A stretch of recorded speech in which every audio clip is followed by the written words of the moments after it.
అమరావతి ఒక బౌద్ధ క్షేత్రంగా మనం చూడవచ్చు. అమరారామం పంచారామాలలో ఈ అమరావతి ఒకటిగా చెప్పవచ్చు. అమరలింగేశ్వర స్వామి మనకి దర్శనమిస్తూ ఉంటారు. ఇక్కడ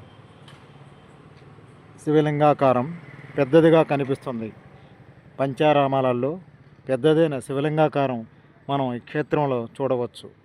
అమరలింగేశ్వర స్వామి, అమరేశ్వర స్వామి, శివుడు, శివాలయం పంచారామాలలో గొప్పదిగా చెప్పుకొని చారిత్రక నేపథ్యం కలిగిన ఒక బౌద్ధ స్తూపం కలిగిన క్షేత్రంలో శ్రీ స్వామివారు అమరలింగేశ్వరుగా, అమరేశ్వరుడుగా మనకి దర్శనమిస్తూ ఉంటారు. స్వామివారు అమరావతి పల్నాడు జిల్లాలో పెదకూరుపాడు నియోజకవర్గంలో ఈ అమరావతి మనం చూడవచ్చు.